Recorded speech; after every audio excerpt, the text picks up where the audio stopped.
وقد كنت بصيرا. وقال صاحب القرآن صلى الله تعالى عليه وسلم: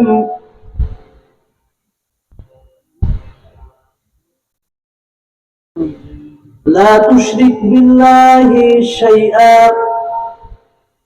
وإن قطعت وحرقت ولا تترك صلاة مكتوبة متعمدا فإن تركها صلاة مكتوبة متعمدا فقد برئت منه الذمة. ولا تشرب الخمر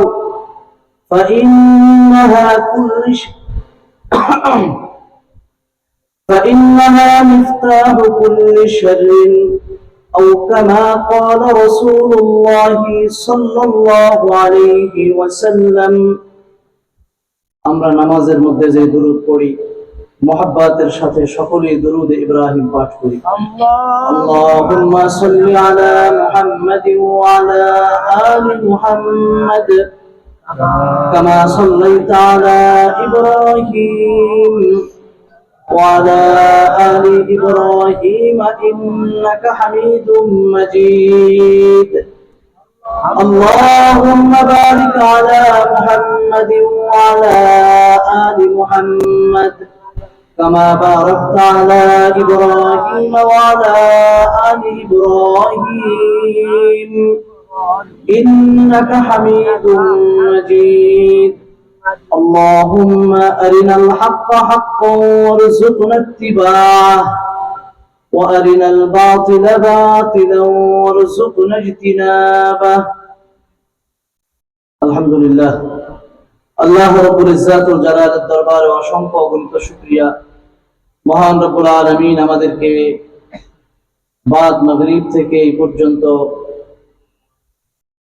সময়ের শ্রেষ্ঠ সন্তান হাজারাত উলামায়ে কিরামের পবিত্র জবান থেকে কোরআন এবং হাদিসের অমীয় বাণী আমাদেরকে শ্রবণের তৌফিক দান করছেন। এজন্য মালিকের দরবারে কালিমাতুশ শুকর পড়ে নেই আলহামদুলিল্লাহ। সামনে আরো যারা আলোচক রয়েছেন, আল্লাহ তাআলা সকলের কথার উপরে ইখলাসের সাথে আমলের নিয়তে শ্রবণের তৌফিক আল্লাহ দান করেন, এজন্য সকলেই বলি আমিন। সম্মানিত উপস্থিতি, আজকে পরফা শামসুল উলুম খাদেমুল ইসলাম মাদ্রাসা এতিমখানার উদ্যোগে 2 দিন ব্যাপী আয়োজিত মাহফিলের প্রথম দিন। এখানে যারা আছি পরফার এলাকায় আমার ধারণা যতটুকু আমি জানি চিনি এই কয়জন মানুষ না, বাইরের গুলো বাদ দিলাম। পরফার যারা আছেন আপনারা একটু আশপাশে তাকাই দেখেন তো এই কয়জন কি পরফার মানুষ।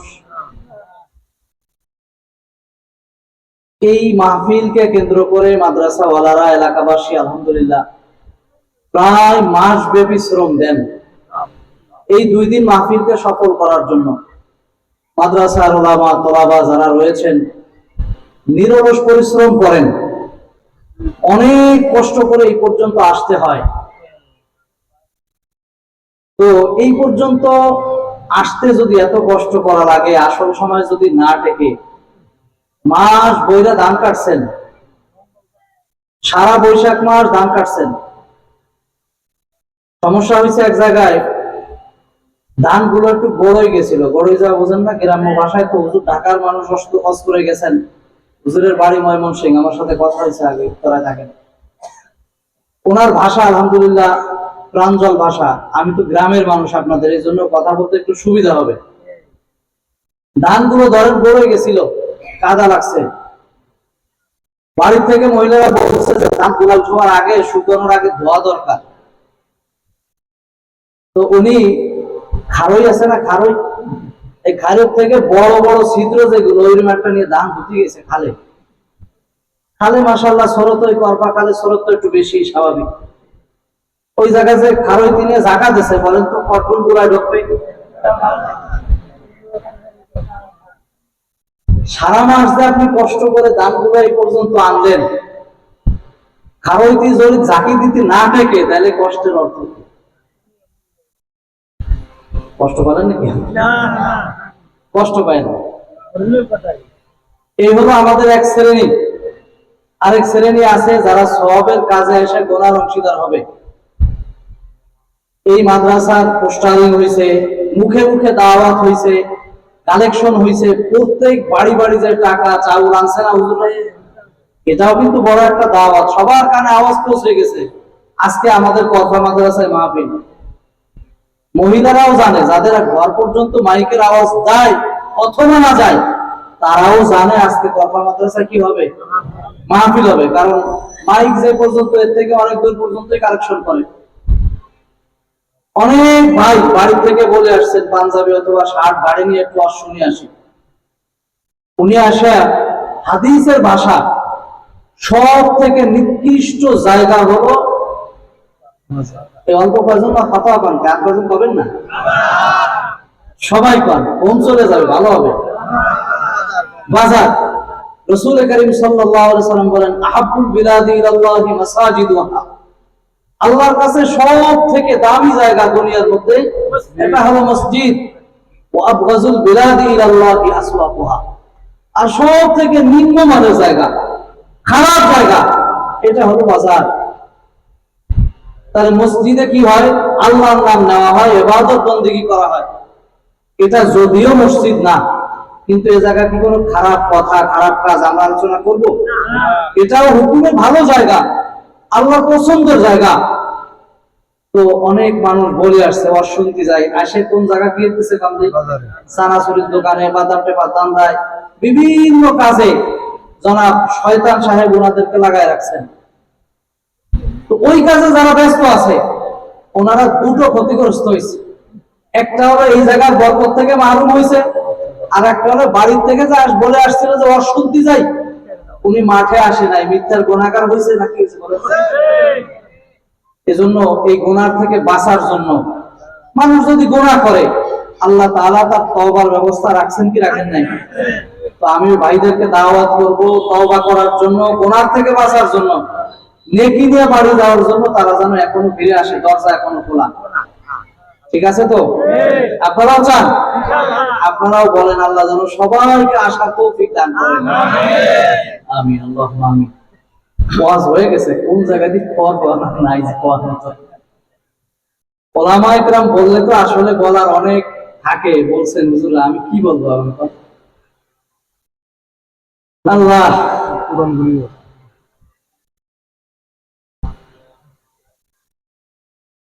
আল্লাহ তাআলা আমাদেরকে দুনিয়াতে পাঠাইছেন, আল্লাহকে চেনার জন্য পাঠাইছেন, আল্লাহর সাথে ভাব জমার জন্য, বান্দা এবং আল্লাহ হওয়ার জন্য পাঠাইছেন, পরিচিত হওয়ার জন্য পাঠাইছেন। আমি গাইডলাইন হিসাবে আল্লাহ পর্যন্ত পৌঁছানোর জন্য আল্লাহ তাআলা লক্ষাধিক নবী রাসূলও পাঠাইছেন। তুমি তো চিনবা না, আল্লাহ পর্যন্ত চিনানোর জন্য নেও, এই দিয়া দিলাম, রাসূলদেরকে পাঠাইছেন। কিন্তু বিষয় হলো আমাদের সমস্যা, কষ্ট করা লাগবে আল্লাহকে পাওয়ার জন্য। ওই অনেক পিছনের কথা বলে তো লাভ নাই। যারা জিন্দেগিতে কষ্ট করছে তারা আল্লাহকে পাইছে যে কোনো পরিবেশে থাকা। ফিরআউনের স্ত্রী হযরত আসিয়া অনেক বড় নেককার মানুষের ঘর করছেন, বলেন তাই না? এমন এক লোকের ঘর করছে যে নিজেরাই খোদা বলে প্রকাশ করছে, আমি আনা রাব্বুকুমুল আলা। আল্লাহ কোরআনে ঘোষণা করছেন যে ফিরআউন তো এত বড় নাফরমান, আমার সাথে ওর খোদাইত্বের একটা টেক্কা দিয়েছে, আমি তো বড় খোদা, যাওয়া কই। বলে এই আনা রাব্বুকুমুল আলা যারা স্বীকার করে নাই তাদেরকে জীবনের তরে একবারে শেষ করে দিচ্ছে। বর্তমান ইন্ডিয়াতে যারা জয় শ্রীরাম স্বীকার করে না তাদেরকে দুনিয়াতে বাঁচায় রাখে না, এমন চলতেছে না? চলতেছে। তো যাই হোক, ওই ঘর করেও ফিরআউন মরার আগে জান্নাতের সার্টিফিকেট পাইছে কি পায় নাই বলেন তো? আপনারা অনেক জানেন, অনেক জানেন, কারণ আল্লাহ তাআলা এমন একটা এলাকায় আমাদেরকে পাঠাইছেন যে এলাকায় চারিদিক দিয়া এই ওলামায়ে কেরাম, শহীদ দ্বীনি প্রতিষ্ঠান, ওলাম আমাদের এমন আছে যে প্রায় ঘরে ঘরে মাদ্রাসার ছাত্র, পড়ুয়া ছাত্র আছে, যদিও ভ্যান চালায়, খোঁজ নিলে দেখা যাবে 8 বছর মাদ্রাসায় পড়ছে। এখন যদিও সে ওই ভুল লাগায়, হুজুর আমার 27 পারা হেঁটে হয়েছিল, আছে না এই লোকের ধরনের? মানুষ না মানুষ মাদ্রাসায় পড়ছে। এই মাদ্রাসাগুলো এই সব অঞ্চলে প্রতিষ্ঠিত হয়েছে, এটা এক ব্যক্তির অনুদান অনেক বড় এবং অনস্বীকার্য। এই যে করফা শামসুল উলুম মাদ্রাসা কেন দেখলাম আমরা? আল্লামা শামসুল হক ফরিদপুরি রহমাতুল্লাহ আলাইহি, ওনার অবদান, ওনার অমর কীর্তি এটা। বলেন তো, ওনার একটা মিশন ছিল, ওনার মিশন ছিল পুরো এলাকার মধ্যে উনি যেখানে গেছেন একটাই কথা, একটা যেন কোরআনী বক্তব্য হয়, এটা ওনার মিশন ছিল। আমি কেন বললাম কথাটা? ওনার পরিবেশটা সম্পর্কে হয়তো আপনারা হুজুরের জীবনে অনেকে পড়েছেন, আমি একটু মনে করাই দেই, উনি কিন্তু সাধারণ পরিবারের সন্তান নন। ওনার বাবা তৎকালীন সময়ে যথেষ্ট একজন জ্ঞানী এবং শিক্ষিত ব্যক্তি ছিলেন। কোন অবস্থাতে ছেলেকে আরবি পড়ানোর পক্ষে তিনি ছিলেন না। আমি যা বলতেছি আপনারা জীবন এটা করে দেখবেন, হুবহু তাই পাবেন।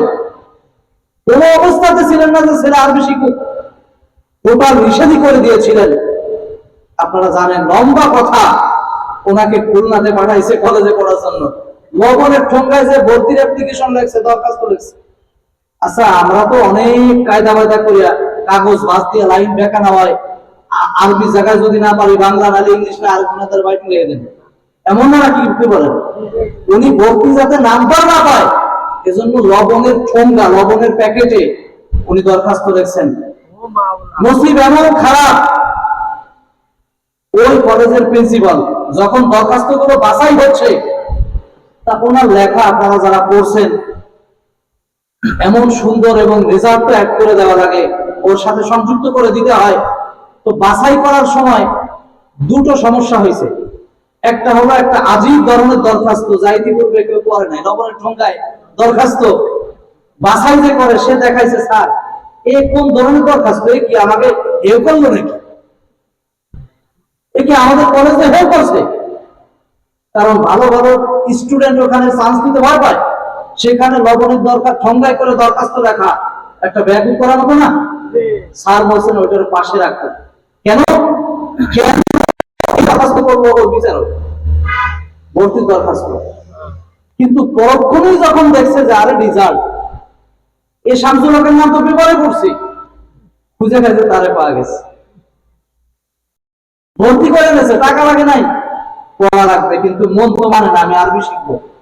বড় জজবা ভিতরে আরবি শিখবে, বড় জজবা ভিতরে আরবি শিখবে, ওই জায়গা থেকে স্টিমারে পড়াইছে, দারুল উলুম দেওবন্দের দিকে পড়াইছে। সংক্ষেপে কথা বলতেছি, যাওয়ার সময় স্টিমারে বসে বাবার কাছে চিঠি লিখছে, হুজুরি জীবনের মধ্যে চিঠিটা উল্লেখ করে দিয়েছে যে আব্বা আপনি আমারে মাফ করে দিবেন, টাকা পয়সা আপনি পড়ার জন্য দিবেন না, এটা আপনি বলছেন, আমিও জানি, আমি তবে 5 ওয়াক্ত নামাজ আমার জন্য একটু দোয়া করবেন, আমি আর কিছু চাই না, যেন আমার উদ্দেশ্য সাধন করে আমি আবার বাড়িতে ফিরতে পারি। আচ্ছা বলেন তো, তার দারুল উলুম দেওবন্দে যাওয়ার উদ্দেশ্য একমাত্র আল্লাহকে পাওয়া, নাকি আর কিছু আছে? আল্লাহকে পাওয়া। হাজারো কষ্ট স্বীকার করে দারুল উলুম দেওবন্দে রেলে সফর করে উনি গিয়ে পৌঁছেছেন। দারুল উলুম দেওবন্দে লম্বা ঘটনা আপনারা পড়লে পাবেন। পৌঁছেছেন, সেখানে গেছেন এমন সময়, ওইখানে বছরের শেষ, আমাদের ইংরেজি বছর আর আরবি বছরের একটু ভিন্নতা আছে, জানেন আমাদের বর্তমান সময় প্রায় বছরের শেষ, আর কয়েকদিন পরে ছাত্রদের লাস্ট পরীক্ষা, ফাইনাল পরীক্ষার জন্য বন্ধ দেওয়া হবে। তো এরকম একটা সময় উঠে গেছেন, 10-15 দিন করার পরে এখন ছাত্রদের সবক বন্ধ হবে। তো সবক যখন বন্ধ হবে, উনি এই 2 মাস কি করবেন? তো ওই জায়গা থেকে থানা ভবন একটা জায়গা, উনি শুনছেন ওই জায়গায় এক জবরদস্ত মুজাদ্দিদ সময় আল্লামা আশরাফ আলী থানভী রহমাতুল্লাহ আলাইহি, বড় বুজুর্গ মানুষ, চেনা নাই, পরিচয় নাই, ওনার দরবারে যদি কেউ যাইতে পারে সে অবশ্যই আল্লাহকে পাইয়া যায়। এই সংবাদ ওনার কাছে আইছে। এই সংবাদটা আইছে কিভাবে? হযরত শামসুল হক ফরিদপুরি রহমাতুল্লাহ আলাইহি যখন দারুল উলুম দেওবন্দে গেছেন। তো দারুল উলুম দেওবন্দে যাওয়ার পরে পাশেই এক জায়গায় শামসুল হক আল্লামা আশরাফ আলী থানভী রহমতুল্লাহ আলাইহি আসছিলেন। তো সব লোকজন হুজুরের সাথে দেখা করতে যায়। একজন বুজুর্গ আল্লাহওয়ালা যদি আসে, তার হাতের ছোঁয়া লাগানোর জন্য আমরা লাইন দিই না? এখানে যদি হযরত চরমনাই পীর সাহেব হুজুর আসেন, মরহুম চরমনাই পীর সাহেব হুজুর আসেন, কাশিয়ানী হুজুর আসেন, মরহুম মোতাহার সাহেব আসেন, একটু হাত ধরার জন্য মানুষের লাইন করবে। আশরাফ আলী থানভী রহমতুল্লাহ আলাইহি আয়েশা বিশ্রাম করছেন, লোকজনের ভিড়। উনি মানুষকে জিজ্ঞেস করলেন, ভাই এত লোকের ভিড় কেন, কি ব্যাপার? এই জায়গায় এক জামানার বুজুর্গ আসবে, আসার আগের থেকে প্রস্তুতি। বলে তো এই জায়গায় কি করতে হবে, আমি একটু হুজুরের সাথে দেখা করবো। ঠিক আছে, যাইয়া তুমি দোয়া চাবা। আর বেশি কথা হুজুরের সাথে বলা যাবে না, হুজুর খুব গরম মেজাজের মানুষ, উল্টো পাল্টা বুঝতে পারেন না, শুনতেও পারেন না, দেখতেও পারেন না। তো এই কথা বলার পরে উনি একজন ইমাম সাহেবের কাছে বলছেন, আমি হুজুরের আদব রক্ষা করতে গিয়ে কি না কি বলবো, আমার একটু শিখাই দেন, আমি হুজুরের কাছে কি বলবো। তো ইমাম সাহেব একটা কথা শিখাই দিছে, দেখছেন যে এই লোকটার ভিতরে হেদায়েত পাওয়ার আগ্রহ অত্যাধিক বেশি, সকল কষ্ট ইনি স্বীকার করতে প্রস্তুত।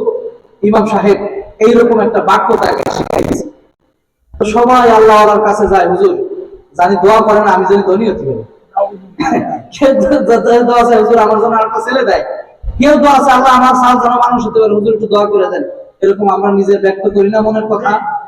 সবাই এরকম হতে, হুজুর একটা বালিশে হালান দিয়ে কাজ হয়ে আছেন, মুসাফা করতেছেন, মাথা নিচের দিক দিয়ে চলে যাচ্ছে।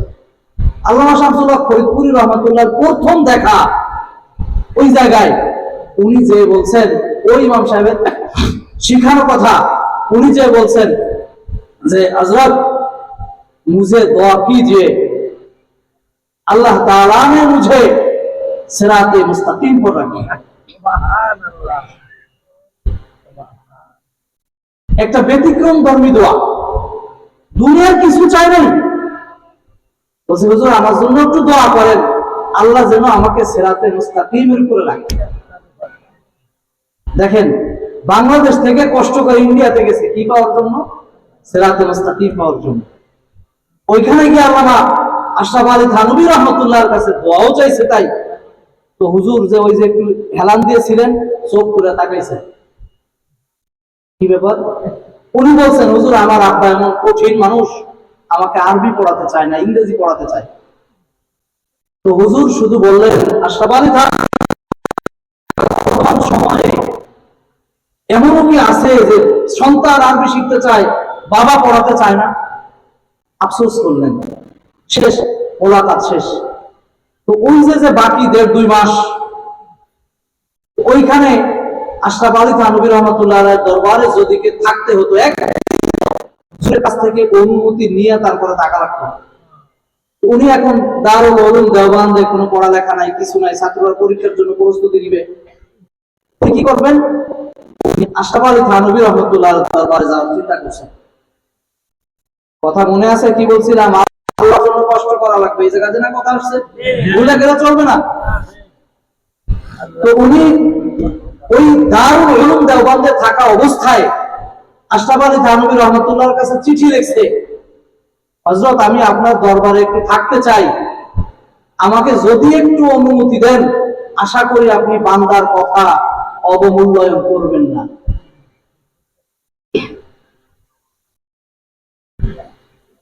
শামসুল হক ফরিদপুরি রহমতুল্লাহর চিঠি দেখার পরে আশরাফ আলী থানভী রহমতুল্লাহ আলাইহি যাওয়ার অনুমতি দিয়েছে, চলে গেছে। বলে যাওয়ার পরে 2 মাস 15 দিন ওইখানে থাকছেন। তো আল্লাহ ওয়ালাদের দরবারে এত লম্বা সময় থাকার কারণে উনি যা চাইছিলেন, যে আল্লাহর সন্ধানে বাড়ি থেকে বের হয়েছিলেন, তার পরিচয় পেয়ে গেছে। আপনারা বলবেন আল্লাহর পরিচয়, ভাই এই সেই পরিচয় না, এই সেই পরিচয় না। জায়নামাজের মধ্যে, সিজদার মধ্যে আমি আল্লাহরে ডাক দিব আর আল্লাহ আমার কথার ডাকের সাড়া দেবে। আজ পর্যন্ত এই কান কয়জনে বানাতে পারছে? ওনার জীবনের মধ্যে একটা শব্দ লেখছে যে উনি হযরতের কাছে অবস্থানের কারণে ওনার দিব্য দৃষ্টি খুলে গেছে। অন্তর্দৃষ্টি খুলে গেছে। তো উনি এখন তো হুজুরের পাগল, বছর শেষ, নতুন ভর্তি শুরু হবে। উনি বলছেন যে হুজুর, আমি তো এখন কোন মাদ্রাসায় পড়বো? উনি সেই সময় কুদুরি কিতাব পড়েন, কাফিয়া জামাতে আমাদের বর্তমান কুদুরি কিতাব পড়ানো হয়। তো ওখানে তো ফুনুনাত ছিল, বিষয় ভিত্তিক পড়া। তো বলছে, আশরাফ আলী থানভী রহমতুল্লাহ আলাইহি বলছেন যে দেখো, সাহারানপুরের মধ্যে নিচের জামাতের লেখাপড়া ভালো হয়, আর দারুল উলুম দেওবন্দের উপরের ক্লাসের পড়া লেখাগুলো ভালো হয়। হুজুর কথা বলেন নাই। এখন উনি কি গ্রহণ করবে? শায়েখ এটা বলছেন। উনি সাহারানপুর মাদ্রাসায় গিয়ে ভর্তি হয়েছেন, সেখানেও অনেক বড় কথা। শেষ পর্যন্ত সাহারানপুর মাদ্রাসায় 4 বছর করছে। কয় বছর? আমি এই গল্প শুনছি না, কথা চলে আসছে, এখন শেষ। এই 4 বছর পড়ার পরে আমরা জানি আমাদের বাচ্চারা যারা মাদ্রাসায় পড়ে প্রত্যেক বৃহস্পতিবার বাড়ি যায় না? যাবে কোন জায়গায়? আছে, বাড়ি আছে, যাবে কই? সাহারানপুর থেকে থানা ভবন আশরাফ আলী থানভী রহমতুল্লাহ আলাইহির যে অবস্থানের জায়গা, এটা দূরত্ব 35 মাইল।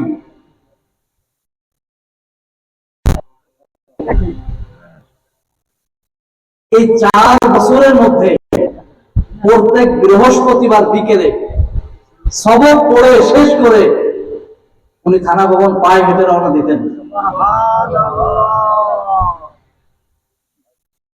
এইরকম পাকা রাস্তা না, মরুভূমির ইন্ডিয়ার পথ, খানা দানা যার যার, ও জায়গায় কোনো বোর্ডিং নাই। পুরা সপ্তাহের শুকনা রুটি, এই শুকনা রুটি গুলো উনি একটা গামছায় বাঁধা উনি হাইটে হাইটে যেতেন। এরপরে শায়েখের পিছনে জুমার নামাজ পড়ে আবার হেঁটে এসে শনিবারের ক্লাস করতেন। ওনার জীবনে পড়ি দেখেন, এই 35 বছরের মধ্যে, এই 4 বছরের মধ্যে একটা বৃহস্পতিবার কামাই দেন না। আমি এই কথাটা বলে একটাই বোঝাতে চাই, বলেন তো এই এত কষ্ট সফর, প্রত্যেক বৃহস্পতিবার 35 মাইল যাওয়া আবার আসা, কয়দিন? 4 বছর এক বৃহস্পতিবার কামাই দেন নাই। এর মাঝে অনেক বিপদের কথা আছে, অনেক কষ্টের শিকার হয়েছে। এই কষ্টটা উনি করছেন কিসের জন্য? একটু সবাই বলবেন কিসের জন্য? আমি এবার আপনাদের কাছে জানতে চাই, অনেকে হয়তো হুজুরকে দেখছেন, আমরা দেখিনি। আমরা জানছি, শুনেছি, পড়েছি এমন ভাবে কেমন যেন হুজুরকে দেখছি। আপনারা বলেন তো, হুজুরকে আল্লাহকে পাইছে? শামসুল হক ফরিদপুর রহমতুল্লাহ পায় নাই? উনি আপনাদের গাজী বাড়িও আইছেন, আইছে? মুরব্বীরা একটু সাক্ষী দেবেন না, কি করবেন? হুজুর আসছেন, আমার ধারণা মনে হয় এই মসজিদ বল হয়েছে হুজুরের হাতে। এখানেও হুজুর আসছেন, ওনার বংশের লোকজন এখানে আছে। আমি এই কথা বলতে চাই, আল্লাহকে পাওয়ার জন্য কষ্ট করা লাগবে। উনি এই লম্বা জীবনের বড় এক সফরের ক্রান্তি লগ্নে উনি একটা কথা লিখছেন জীবনের শেষ সময়, তুমি দুনিয়ার সব কিছু পাইছো, আল্লাহকে পাও নাই, তুমি কিছু পাও নাই। কি বুঝলেন কথার দ্বারা? আমাদেরও আমি বুঝাতে চাই, আল্লাহ তাআলা দুনিয়াতে বান্দাকে পাঠাইছেন আল্লাহকে চেনার জন্য, আল্লাহর সাথে পরিচিত হওয়ার জন্য। সুখে থাকলে, সুখে থেকে মোটা বিছানায় শুয়ে 3 বেলা বাসমতি চালের ভাত খেয়ে আল্লাহকে পাওয়া অত সোজা না। যদি সোজা হতো, শামসুল হক ফরিদপুরের মতো বুজুর্গানের দিন এত কষ্ট করার কোনো দরকার নাই। এ কি শুধু শামসুল হক ফরিদপুরের রহমতুল্লাহ আলাইহি, নাকি আরো আল্লাহ ওয়ালা যারা আছেন তারাও কষ্ট করছেন? এই জন্য বলতে চাই, আপনি ইতিহাস পড়েন, ইব্রাহিম ইবনে আদমের গল্প আপনারা পড়ছেন না, জীবনী পড়ছেন না? সুবহানাল্লাহ, আল্লাহর পাইছে হেদায়েত মানুষের যখন আসে, বুঝাই দিছে, ওই যে ছাদের উপরে উঠতালাশ করে, হ্যাঁ, যে এই নরম বিছানায় শুইয়া ছাদের উপর উঠ আড়াই গেছে বুঝতে আইছো, এ তোর মতো ব্যাককেল পাঠাইছে কেনা? এই ছাদের উপর উঠ যদি আড়াইছে, তুই জঙ্গলে গিয়ে করছ, এখানে আইসিস কেন? এই ছাদে তো উঠ পাওয়া যায় না। আগন্তুক তো কথা বলেছিলেন যে ইব্রাহিম, যদি এটা না হয়, এই নরম বিছানায় আর শাহী সিংহাসনে শুইয়া আল্লাহকে পাওয়ার স্বপ্ন দেখা যায়। আল্লাহকে পাওয়ার জন্য কি করা লাগবে? কথা বলেন না, কি করা লাগবে? কষ্ট করা লাগবে। কষ্ট ছাড়া আল্লাহর মোলাকাত নাই, কোন অবস্থাতেই নাই। আপনি হাজারো বুজুর্গান দিনের জীবনই তালাশ করবেন, তাহাজ্জুদ ছাড়া আল্লাহর ওলি হইছে পাবেন না। তাহাজ্জুদ মানুষ পড়ে জোহরের নামাজের পরে আপনাদের দেশে, এই আরামের ঘুম হারাম করায় তারপরে তাহাজ্জুদ পড়া লাগে।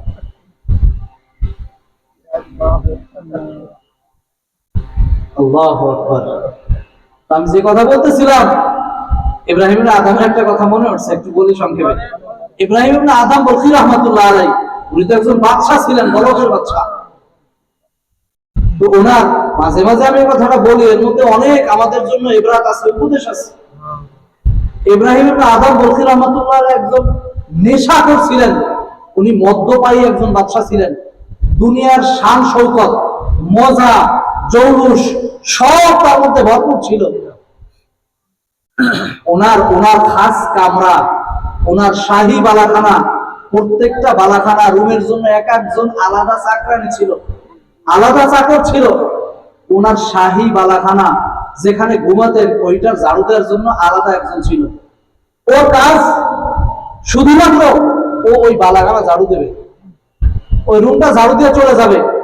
তো একদিন গেছে এই মহিলা, অনেক দিন দীর্ঘদিনের কাজ করে, ঝাড়ু দেওয়া লাগেছে, ওইখানে গেছে। তো ইব্রাহিম ইবনে আদম এখনো হেদায়েতের দুয়ার পায় নাই, উনি যাবে মদ খাওয়ার জন্য। সাথী সঙ্গীরা বসে রয়েছে, তো বলছে যে আমি একটু যাচ্ছি, একটু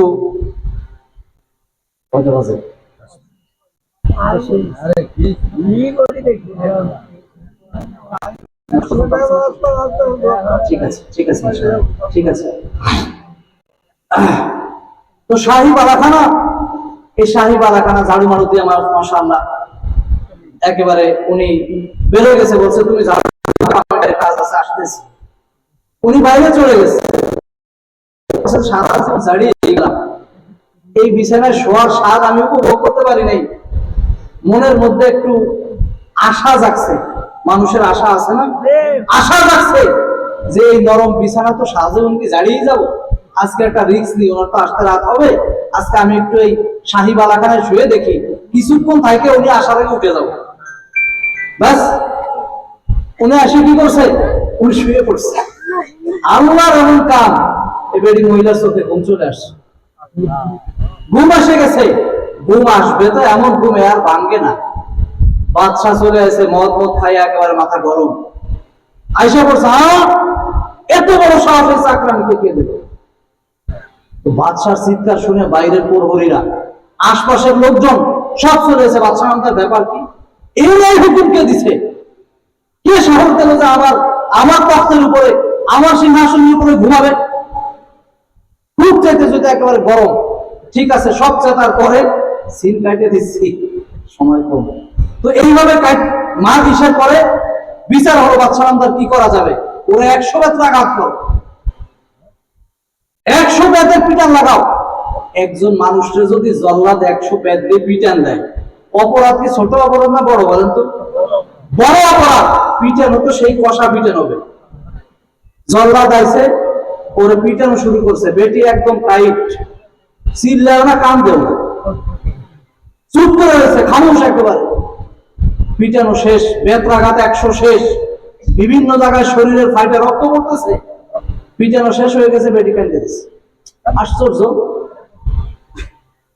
পিটানো যখন খাচ্ছিল উনি তখন কাঁদবে না? বল ওই সময় না কান্দে, পিটানো শেষ তখন কান্দে দিচ্ছে মানে? বাদশা আবার জিজ্ঞেস করছে, কি রে তোর মারলো যখন, সে সময় কান্দিস না, তুই এখন কান্দিস কেন? উনি একটা আজীব এক ধরনের জবাব দিচ্ছে। ওই যে পিছনের একটা কথা, আগন্তুক ব্যক্তি উঠতালাস করেওয়ালা যে জবাব দিছিল, এটার সাথে মিল আছে। বলছে যে বাদশা, অল্প কিছু সময় আপনার এই শাহী নরম বিছানার উপরে আমি শোয়ার কারণে যদি আমাকে 100 বেত্রাঘাত করেন, আমার শরীরের বিভিন্ন অংশ যদি আপনি কেটে ফেটে একেবারে রক্তাক্ত করে দেন, অপরাধ কি? আমি আপনার নরম বিছানার মধ্যে শুয়েছি, এই একটা পাপের কাজ করছি। আপনি মনে করেন তো এই বিছানার যে আল্লাহ আপনাকে দিলেন, ওই আল্লাহকে ভুলে তার নাফরমানি করে আপনি এই নরম বিছানায় কত বছর শুয়েছেন, এর জন্য আল্লাহ আপনাকে কতটা বেত্রাঘাত করতে পারে? চোখ খোলার মতো কথা কিনা বলেন তো? তাহলে আগে যে একজন টাচ দিয়ে গেল ব্রেনে যে এই নরম জায়গায় শুয়ে কারে পাওয়া যাবে না, এই মহিলা বলল যে এই জায়গায় এর জন্য এ খাওয়া লাগবে, কথায় মিল আছে? আছে নাকি? মানুষের হেদায়েত যখন আল্লাহ তাআলা দিবেন, কোনো না কোনো মাধ্যমে তো দিবেন। বাচ্চার কোনো পড়ে গেছে, পেটিতে কলম শুইছে, বার বিছায় নাই, ঘুম আসে না, এদিক ফেরে ওই দিক ফেরে এই দিক ফেরে, ঘুম যাবে যাবে বা বাচ্চা শাহী পোশাক খুলে ফেলেছে, পুরাতন ছেঁড়া কম্বল যা দিয়ে পাও মুছে, ওই যে 100 টাকা হয়েছে জেলখানায় দেয়, বলে এই কম্বল নিয়ে এরপরে উনি পেশায় পোষায় হাঁটা দিচ্ছে, প্রহরী যাতে চিনতে না পারে বাইরে চলে গেছে। একটাই কথা, ইবাদত করতে করতে জঙ্গলে নির্জনে যাইয়া ইবাদত করে এই বাদশা আল্লাহকে পাইছে না পায় না? আমি আপনাদের কাছে জিজ্ঞাসা করতে চাই, সুখে থেকে পাইছে না নিজেকে বিসর্জন দিয়া আরামকে ত্যাগ করে কষ্ট করে পাইছে? বলেন তো, কষ্ট করে পাইছে না? আমার সেই শুরুর কথা, আল্লাহর সাথে পরিচয় হওয়া লাগবে যার জন্য আল্লাহ পাঠাইছেন, আর আল্লাহর সাথে পরিচয়ের জন্য, আল্লাহকে পাওয়ার জন্য আরাম করা লাগবে নাকি বলেন না, কি করা লাগবে? কষ্ট করা লাগবে। এর নমুনা হযরত সাহাবা ইকরাম রিজওয়ানুল্লাহি তাআলা আজমাইন আমাদেরকে শিখিয়ে গেছেন যে দেখো, এই জায়গায় নরম জায়গায় শুইয়া শাহীভাবে এসে কোনোদিন আল্লাহকে পাওয়া যায় না। ওমর ইবনে খাত্তাবের মতো ব্যক্তি কোনোদিন শাহী মসনদে বসে আল্লাহকে পান নাই, উনিও নিজে একদম সিভিল অবস্থায় আল্লাহকে পাইছেন নাকি? জীবনী যত করবেন, যত ঘাটবেন, সব জায়গায় বুজুর্গানে দ্বীনের জীবনী, আল্লাহ ওয়ালাদের জীবনী, কষ্ট ছাড়া আল্লাহর প্রেম, আল্লাহর ভালোবাসা এটা পাওয়া কঠিন কালেও সম্ভব নয়। এবার এই আয়াতে কারিমা যেটা তেলাওয়াত করেছি, আল্লাহ তাআলা যদি তৌফিক দান করেন আবার কোন একদিন দেখা হবে। আয়াতের তেলাওয়াত, আয়াতের তরজমা এবং হাদিসের তরজমা ইনশাআল্লাহ সেই দিন ওমান আরাদা মাঈশাতান।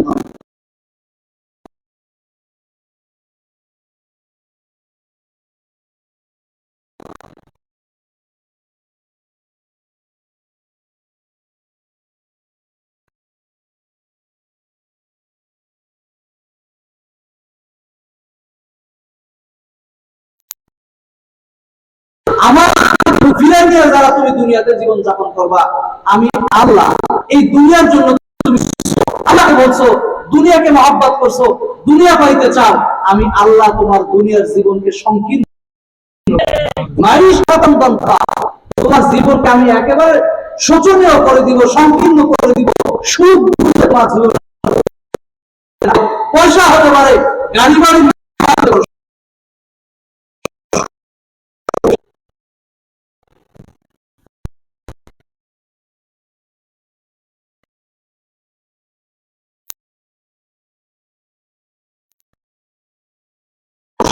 কাজ করে, কিছু না যা তার নসিবে জোটে, খেয়ে এমন ঘুম দেয়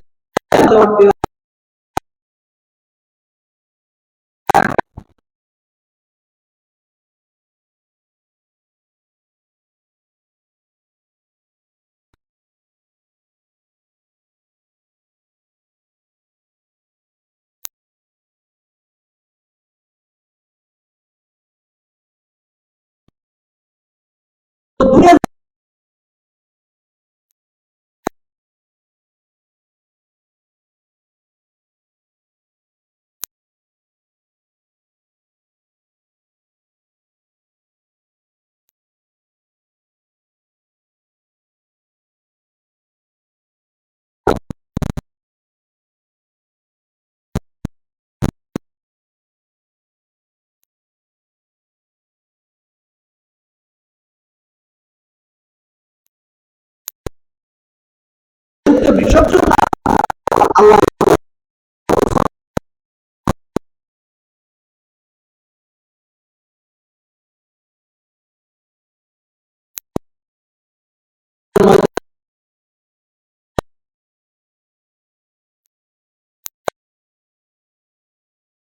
আল্লাহকে বলবে লিমা হাসারতানি ক্বালা রাব্বি লিমা হাসারতানি ফাকাদ কুনতু বাসীরা, আমি তো দুনিয়াতে দৃষ্টি সমবেত ছিলাম, আপনি আমার এই কিয়ামতে আবার কামে উঠেছেন কেন?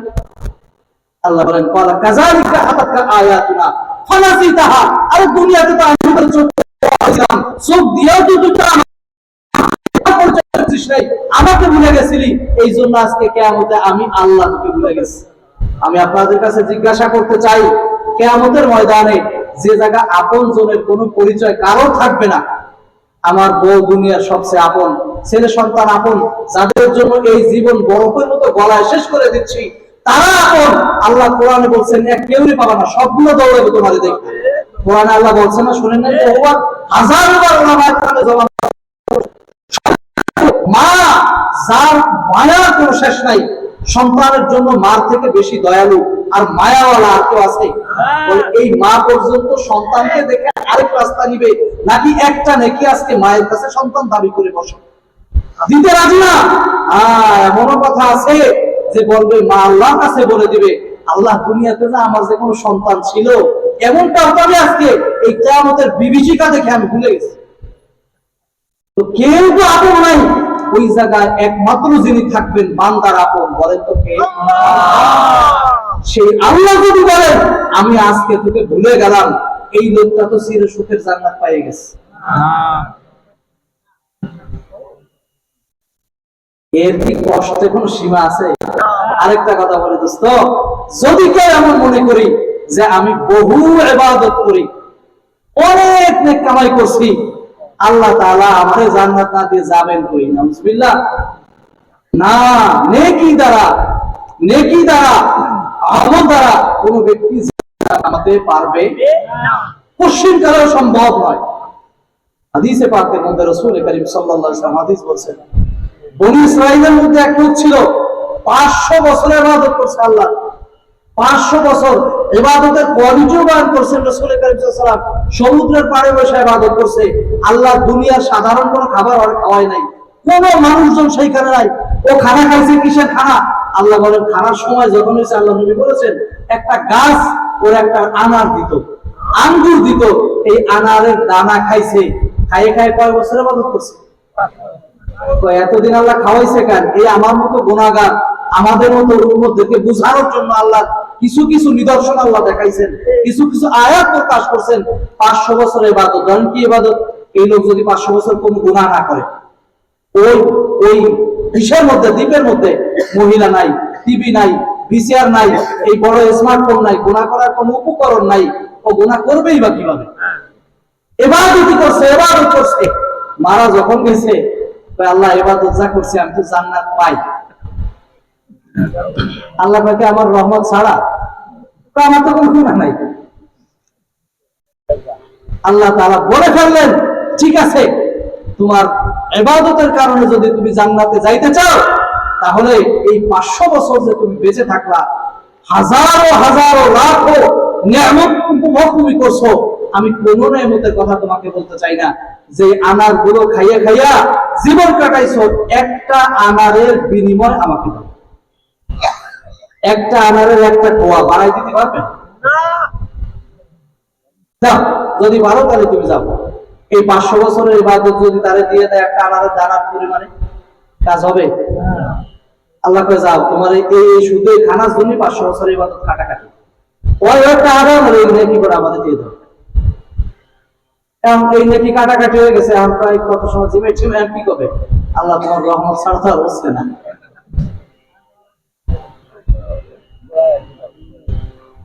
তাহলে আমরা কি বুঝলাম? জান্নাতে যাব, জাহান্নামে কেউ যাইতে চাই না, একমাত্র কার রহমত লাগবে? এই আল্লাহর রহমত যদি আমি পেতে চাই, আল্লাহর সাথে পরিচয় থাকলে না অপরিচিত অবস্থায় হবে। এই গোড়ার কথা আবারও চলে আসলো, আল্লাহর পরিচয় বান্দার জন্য লাগবে, আল্লাহর সাথে সম্পর্ক থাকা লাগবে।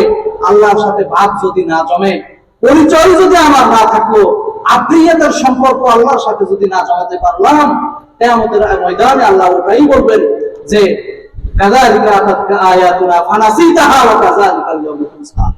দুনিয়াতে যেমন আমাকে ভুলে তুমি সবকে আপন মনে করছিলা, আজকে আমি তোমাকে সেইভাবে ভুলে গেছি, দেখো তোমার আপন কে কে আছে, তারা ডেকে নিয়ে আসো। অন্য আয়াতে আল্লাহ তাআলা বলছে দেখো। এজন্য আল্লাহকে পাওয়ার জন্য এক নাম্বার রাস্তা নামাজ জীবনেও পড়বো না। আল্লাহ সন্তুষ্টির জন্য কারা কারা নামাজ পড়বো না, আল্লাহর হাত তুলে দেখান। শোনেন, জোশের সাথে হুশ হারানো যাবে না, খবরদার। জোশের সাথে হুশ হারানো যাবে না। মজা করি নেই, ঘুমটা ভাঙ্গাইছি। আমাদের আজকের আকর্ষণীয় প্রধান আলোচক হুজুর আসবেন, এজন্য ঘুমটা ভাঙ্গায় যদি মাঠ তৈরি করে দিয়ে যায়, হুজুরের আলোচনা করতে সুবিধা হবে। হুজুর আমাদের মেহমান, আমি তো এলাকার মানুষ, আরো অনেক কথা হবে, অগোছালো কিছু কথা বললাম। তো যাই হোক, এক নাম্বার কথা, সর্বপ্রথম মানুষ ঈমান আনার পরে যে ইবাদত, যে হুকুম আল্লাহর পক্ষ থেকে আসে, এই নামাজটা আমরা কোনোদিন কি করবো না বলেন তো? আদা করতে পারবো ইনশাআল্লাহ। সত্য আদা করবেন। আদা করে যদি কেউ আদা না রাখে, বলেন তো এই লোকটা কি হয়? এই যে কত সব নিজেরাতে নিজে গাড়ে পেলাম।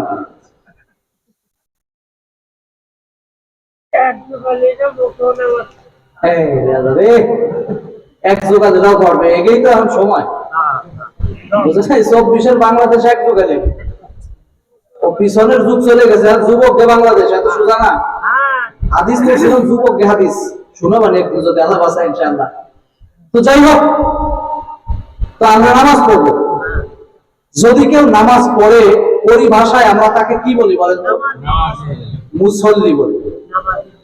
মুসল্লি বলি, মুসল্লি মুসল্লি বলি। কিন্তু দেখেন, কোরআনের মধ্যে আল্লাহ তাআলা বলছেন, মুজরিমরা, জাহান্নামীরা যখন জাহান্নামে যাওয়ার জন্য সারিবদ্ধ হবে, এই জাহান্নামের দ্বার রক্ষী ফেরেশতা তাদেরকে জিজ্ঞাসা করবে, এই নবীরা যায় নাই? কোন ভীতি প্রদর্শক আল্লাহর পথে তোমাকে পথ দেখাবে এমন কোন ব্যক্তি যায় নাই? হ্যাঁ গেছে তো, তোমরা জাহান্নামে এসো কেন? ওরা চারটা কথা বলবে। আল্লাহ বলছেন, এক নাম্বার কথা, লাম নাকু মিনাল মুসাল্লিন। দুনিয়াতে আমরা কি ছিলাম না? মুসল্লি ছিলাম না। সবাই বলেন, দুনিয়াতে কি ছিল না? মুসল্লি ছিল না। এখন আমার একটু মুসল্লি জানা দরকার। মুসল্লি কাকে বলে? এক লোক ফজরের নামাজ পড়ে নাই, যোহর, আসর, মাগরিব, এশা 4 ওয়াক্ত পড়েছে, এই লোকটাকে নামাজি বলে। বলেন তো কি বলে?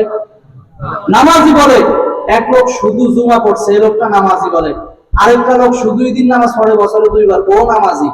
আরেক লোক ঈদেও যায় না, খালি জানাজায় যায়, ও নামাজি। এই মুসল্লির কোয়ালিটি আর শ্রেণী আছে না সমাজের মধ্যে? অনেক আছে ভাই, অনেক আছে। মুফাসসিরিন ইকরামের আয়াতের তাফসীর এমন করেছেন যে কোন ব্যক্তি যদি 4 ওয়াক্ত না 4.5 ওয়াক্ত বলেন, আর ওয়াক্ত আদায় হয়। আর ওয়াক্ত বোঝেন, খালি ফরজ পড়ে হেঁটে এসে, আর বাকিটুকু পড়ে নাই। আমাদের বর্তমান দোষ হলো, আমরা শুধু জুমার দিনের 2 রাকাতের মুসল্লি, সুন্নতের খবর নাই। এরকম মুসল্লি আমাকে, আমার তো বলতে দেবেন না, তা কি বলবো, সব আপনারা করেন। দেখেন, যদি কেউ 5 ওয়াক্তের 5 ওয়াক্ত সময় মতো, নিয়ম মতো যদি না পড়ে, এই লোকটাকে মুসল্লি বলা হয়। সে নামাজি হতে পারে, কি হয় না? নামাজি আর মুসল্লির পার্থক্য বুঝছেন? যদি মুসল্লি হতে হয়, জোহরের নামাজ জোহরের রক্তে পড়া লাগবে। দানের সময়, কাজের দিন ঠেলে ওটা আসরের রক্তে সহ জমা হয় না, সলাতইন করা যাবে না। 2 রক্ত একসাথে করার কোনো সুযোগ নাই। ঠিক মতো, অক্ত মতো, যারা পড়ে তাদেরকে পরিভাষায় কি বলে? মুসল্লি বলে। এই জন্য জাহান্নামীরা বলবে, লাম নাকু মিনাল মুসাল্লিন। আমরা মুসল্লি ছিলাম না, মাঝে মাঝে সময় পালি নামাজ পড়ছি। তাহলে জান্নাতে যাওয়ার জন্য 1 নাম্বার কথা কি হওয়া লাগবে? মুসল্লি হওয়া লাগবে। বর্তমান সময়, কথা শেষ, 1 মিনিট আছে। আমাদের অনেক ভাই ব্রাদার আছেন ইউটিউবে, বর্তমান তারা বয়ান করেন, আপনারা শুনে থাকেন, বলে থাকেন কি, নামাজ পড়ে যে জান্নাত পাওয়া যাবে এমন কোন আয়াত কোরআন শরীফে নাই। এ শুনছেন আপনারা কেউ? আস্তাগফিরুল্লাহ, শোনেন নাই? আমাকে এক ভাই, এক দিনের দায়ী, উনি এ ধরনের কথা বলছেন, এরকম কোন আয়াত কোরআন শরীফে নাই। ভুরি ভুরি আয়াত কোরআন শরীফের মধ্যে আছে। হুজুর চলে আসছেন, আপনারা মনোযোগ সহকারে বয়ান শোনেন। এলোমেলো অগোছালো যে কয়েকটা কথা বললাম, এর ভিতর থেকে যদি আল্লাহকে খুঁজে পাওয়ার জন্য সহায়ক হয় এমন কোন কথা বলে থাকি, আল্লাহ তাআলা আমাকে সর্বপ্রথম এবং সকলকে ইখলাসের সাথে আমল করার তৌফিক দান করেন। আসসালামু আলাইকুম ওয়া রাহমাতুল্লাহি ওয়া বারাকাতুহু।